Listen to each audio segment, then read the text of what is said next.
कार्यों पर चर्चा करने के लिए मेरी पार्टी ने मुझे मौका दिया और मैं कुछ सुन रही थी कि सामने से कुछ बातें आ रही थी। मुझे लगता है कि ये सरकार आदिवासियों के प्रति, आदिवासी समुदाय के प्रति संवेदनशील नहीं है। जिस तरह से उपसभापति महोदय, मैं राजनीतिक भाषण नहीं दूंगी। हमारे पास कुछ आंकड़े हैं, मैं उसी को बताना चाहूँगी कि यह सरकार का 9वां बजट है। पिछले 8 सालों में कई बजट पेश हुए, जिसका नाम दिया गया सबका बजट 2015 और 16। विकास का बजट, बेहतर भारत का बजट, नए भारत का बजट, जन जन का बजट और पिछले साल की बजट आत्मनिर्भर बजट। मैं इस सरकार से पूछना चाहती हूँ कि ये सुंदर शब्दों वाले ये बजट क्या देश के सबसे पिछले आदिवासी समुदाय को अपेक्षाओं पर खरे उतरे? अनुसूचित जनजाति के 3.65 लोग भूमिहीन व मजदूरी पर निर्भर हैं। क्या इसका भला हो पाया? अनुसूचित जनजाति के 74.1 लोग बेहतर गरीब हैं। क्या गरीबी रेखा से ऊपर उठ पाए? जनगणना 2011 के अनुसार हम 86%, 5.3% आदिवासियों की आमदनी 5,000 से कम थी। अगर आज की गणना की जाए तो इसमें अधिकांश तो 5,000 की नौकरी भी नहीं कर रहे हैं। आज बेरोजगारी चरम पर है।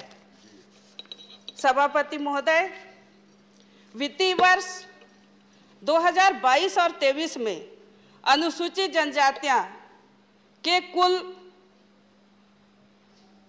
8,099,165 यानी 12 करोड़ का बजट किया गया था और इसमें जनजाति कार्य मंत्रालय को मात्र 8,451.92 करोड़ रुपए यानी 9.46% आवंटित हुआ।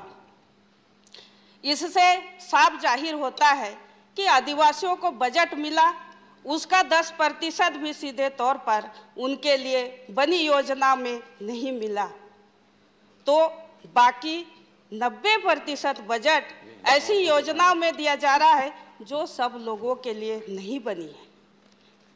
प्रधानमंत्री किसान सम्मान निधि की बात कर रहे हैं। जब भारत में सभी जातियों के लोगों किसानी करते हैं, इस स्कीम में अनुसूचित जनजाति डेवलपमेंट प्लान का 5,876 करोड़ रुपया दिया गया है।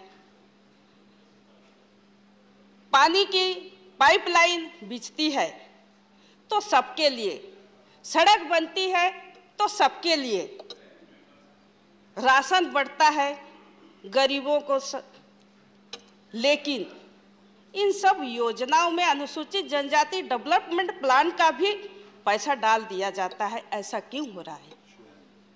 आदिवासी मंत्रालय अलग बना गया। कांग्रेस की सरकार में अलग से बजट हुआ करता था जो आदिवासियों की हक को आप लोग छीन रहे हैं। जब ऐसा हम आदिवासियों के नाम का, तो उसे सब में क्यों बांटा जा रहा है? आदिवासी समुदायों के विकास के लिए लक्षित योजनाओं में ही यह धनराशि खर्च होनी चाहिए। सभापति महोदय, सरकार अपनी वाहवाही कर रही है। हमने आदिवासियों को 970 करोड़ रुपए बढ़ाकर बजट दिया। लेकिन आंकड़ों को देखें तो पता लगेगा कि पिछले बजट को संशोधित करके 13,4357 करोड़ की बजट कर दी गई थी। यही हाल इस बजट का भी हो जाएगा। संशोधित बजट में 6181.30 करोड़ और उसमें कुल कटौती किया गया है कि 13,043.57 करोड़। बजट में कटौती ऐसे समय की गई जब पूरा देश कोरोना से पीड़ित था। कोरोना का सबसे बड़ा प्रभाव तो गरीब आदिवासी पर भी था और आपने जो दिया उसे दूसरे हाथ से वापस ले लिया। बड़ा दुर्भाग्य की बात है सभापति महोदय, आदिवासियों का हक मारा जाता है और सरकार अपनी वाहवाही लूटने में लगी रहती है। अध्यक्ष महोदय, आदिवासी कार्य मंत्रालय बजट बढ़ाने के बाद तो कहता है, लेकिन कोई नई योजना लेकर नहीं आया। कई योजनाओं में कटौती कर दी गई। ट्राइफेड और एकलव्य की बात हो रही थी। हमारे साथी कह रहे थे कि आदर्श विद्यालय के लिए कुछ नहीं दिया गया। राज्य सरकार को सहायता अनुदान में 59 करोड़ की कटौती की गई। इस योजना की कटौती का सबसे ज़्यादा नुकसान तो हमारे आदिवासी को होगा, खास तौर पर आदिवासी राज्यों में, छत्तीसगढ़, झारखंड जैसे कई आदिवासी राज्यों में ये इसका खामियाजा भुगतना पड़ेगा। आदिवासी समुदायों व अन्य समुदाय के मानव विकास सूचकांक के बीच में बड़ा अंतर है। माननीय सभापति महोदय, मुख्यतः आदिवासी समुदाय के लिए आबादी के हिसाब से बजट आवंटित नहीं किया जाता है और आदिवासी समुदाय के विकास के लिए लक्षित योजना का बजट जारी नहीं किया जाता।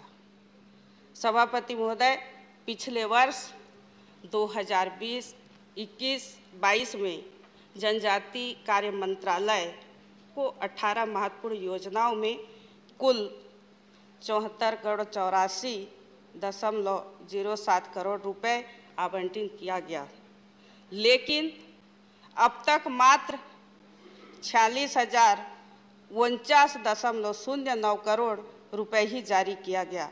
मतलब सीधा 37% दिए ही नहीं गए। इस तरह से कटौती की गई। ये आंकड़े मंत्रालय की वेबसाइट से ही लिए हैं, मैंने अपने मन से कुछ नहीं जोड़ा है। सभापति महोदय, अगर मैं बोलूं तो बहुत कुछ बोल सकती हूं, लेकिन सरकार को मैं कहना चाहूँगी कि पिछले साल दिसंबर में जब बजट की तैयारी चल रही थी, तब मैंने माननीय वित्त मंत्री महोदया को एक पत्र लिखा था कि उसमें कुछ सुझाव भी थे। आज सदन में मैं पुनः मांग करना चाहती हूँ। देश की आबादी में 8.6% हिस्सेदारी रखने वाले आदिवासी समुदाय के आवंटित किया जाने वाला बजट जनसंख्या में हिस्सेदारी के अनुपात में आवंटित किया जाना चाहिए। अनुसूचित जनजाति के लिए आवंटित बजट लक्षित योजना पर ही खर्च किया जाना चाहिए। अनुसूचित जनजाति के लिए बनी योजनाओं के क्रियान्वयन के लिए आवंटित बजट की पूरी 100% राशि खर्च होना चाहिए। आज देश का किसान महंगाई से मर रहा है। उसकी आमदनी तो दुगुनी नहीं हुई, बल्कि कृषि लागत 4 गुना बढ़ गया।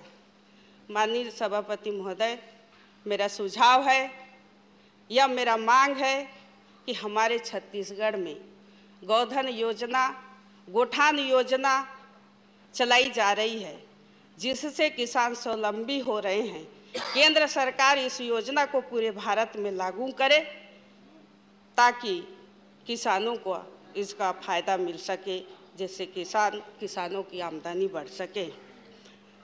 माननीय सभापति महोदय, सामने वाले हमारे माननीय सदस्य कह रहे थे और मुस्कुरा रहे हैं, मैं देख रही हूँ, हमारे छत्तीसगढ़ में गृह मंत्री भी रहे हैं और नक्सलाइट प्रभाव वाली क्षेत्र की बात कर रहे हैं। सभापति महोदय, निश्चित तौर पर छत्तीसगढ़ के बस्तर जैसे इलाके में वहाँ के आदिवासी, हम सबको संवेदनशील होना चाहिए कि जिस तरह से आपने बजट बनाए और बजट को कटौती किए, जो आदिवासी पहाड़ी इलाका, जंगल इलाका में कोने कोने में रहते हैं, आज भी झरिए के पानी पीते हैं।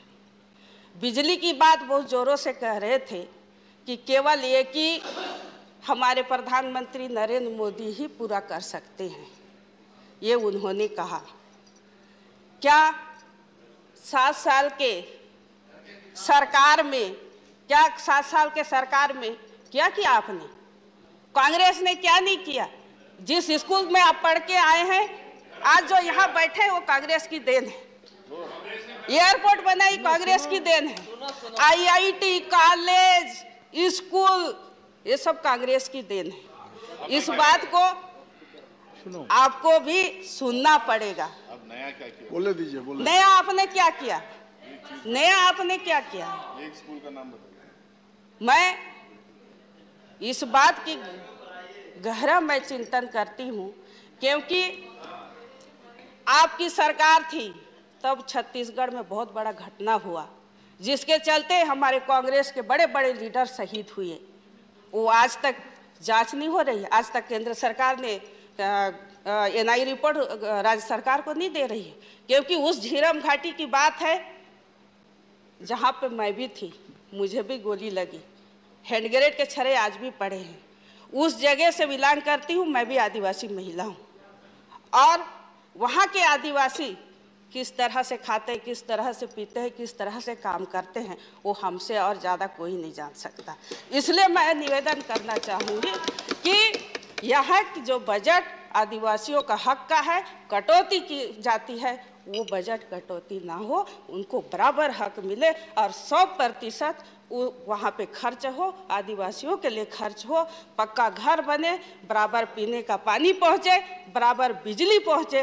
जिस तरह से आपने कहा कि बिजली हमने लगाए, राजीव गांधी विद्युतीकरण योजना के तहत बिजली लगी है गांव-गांव में। गांव-गांव में पंचायती राज के माध्यम से वहाँ पे विकास हुआ है, और वहाँ के आदिवासी किस तरह से बम के ऊपर महुआ बीनते हैं, तेंदू बीनते हैं, चिरौंजी बीनते हैं, वो वहाँ के लोग जानेंगे। इसलिए मैं आपसे आग्रह करूँगी कि पूरा आदिवासियों का जो हक है वो मिलना चाहिए। धन्यवाद सभापति महोदय जी, आपने बोलने का अवसर दिया। श्रीमती समाप्तिया उइके जी।